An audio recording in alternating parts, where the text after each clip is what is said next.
ഒരുപാട് പ്രതീക്ഷയോടുകൂടി കേരള ബ്ലാസ്റ്റേഴ്സ് വരവേറ്റ ഒരു സീസണായിരുന്നു ഇത്. അതിൽ യാതൊരു സംശയവുമില്ല. കേരള ബ്ലാസ്റ്റേഴ്സിൻ്റെ മാനേജ്മെൻറ്റും ഒരു ട്രോഫി അർഹിക്കുന്നുണ്ട് തീർച്ചയായിട്ടും ഈ ഒരു സീസണിൽ. കാരണം അത്ര മികച്ച ട്രാൻസ്ഫറുകൾ നടത്തി വന്ന ഈ ഒരു സീസണിൽ കേരള ബ്ലാസ്റ്റേഴ്സിനെ ഒരു വലിയൊരു പ്രയാസം തന്നെയാണ് ഇപ്പോൾ കേരള ബ്ലാസ്റ്റേഴ്സ് നേരിട്ട് കൊണ്ടിരിക്കുന്നത്. അതിനു മുമ്പ് നിങ്ങൾ ആരെങ്കിലും ഈ ചാനൽ സബ്സ്ക്രൈബ് ചെയ്യാൻ ബാക്കിയുണ്ടെങ്കിൽ തീർച്ചയായിട്ടും സബ്സ്ക്രൈബ് ചെയ്യാൻ മറക്കരുത്.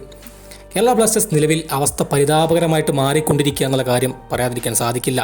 കാരണം ഈ സെക്കൻഡ് റൗണ്ടിലേക്ക് പ്രവേശിക്കുമ്പോൾ ആദ്യ മത്സരം ഒഡീഷ എഫ് സിക്കെതിരെ ഉള്ള മത്സരം കഴിയുമ്പോൾ പറയാൻ സാധിക്കുന്ന ഒരു കാര്യം തീർച്ചയായിട്ടും കേരള ബ്ലാസ്റ്റേഴ്സിനെ ഇഞ്ചുറി വിഴുങ്ങിക്കഴിഞ്ഞിട്ടുണ്ട് എന്ന് പറയാതിരിക്കാൻ സാധിക്കില്ല.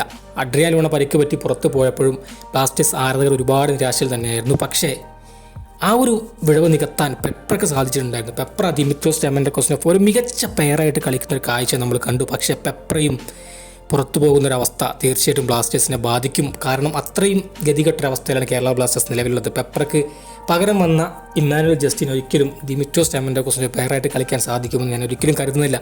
മാത്രമല്ല കേരള ബ്ലാസ്റ്റേഴ്സിൻ്റെ പുത്തൻ സൈനിങ് ആയിട്ടുള്ള താരത്തിനും ഒരു മികച്ചൊരു ഇമ്പാക്റ്റ് ഈ സീസണിൽ ഉണ്ടാക്കാൻ ഇനി സാധിക്കുമെന്ന് കരുതുന്നില്ല. കാരണം അദ്ദേഹത്തിന് ഇനി സെറ്റായി വരണമെങ്കിൽ എത്ര മത്സരം വേണ്ടിവരും. ഒരു പക്ഷേ കേരള ബ്ലാസ്റ്റേഴ്സിൻ്റെ അവസ്ഥ വളരെ പരിതാപകരമാണെന്ന് എടുത്ത് പറയേണ്ടി വരും. കാരണം ഈ ഒരു സീസണിൽ ഇനി എത്രമാത്രം പ്രതീക്ഷയ്ക്ക് വകയുണ്ടെന്ന് കാത്തിരുന്ന് കാണേണ്ടി വരും. കാരണം കേരള ബ്ലാസ്റ്റേഴ്സിന് ഇനി കൂടുതൽ എവേ മത്സരങ്ങൾ തന്നെയാണ് കളിക്കാൻ സാധിക്കുക. അതുകൊണ്ട് തന്നെ കേരള ബ്ലാസ്റ്റേഴ്സ് സംബന്ധിച്ചോളം ഇനി മുന്നോട്ട് പോയാലും സെമിയിൽ ഈ ഒഡീഷ എഫ് സിയും ഗോവയും എല്ലാം വരുന്ന സമയത്ത് കേരള ബ്ലാസ്റ്റേഴ്സ് മുട്ടുവറച്ച് കളിക്കേണ്ടി വരുമെന്ന കാര്യത്തിൽ യാതൊരു തർക്കവുമില്ല.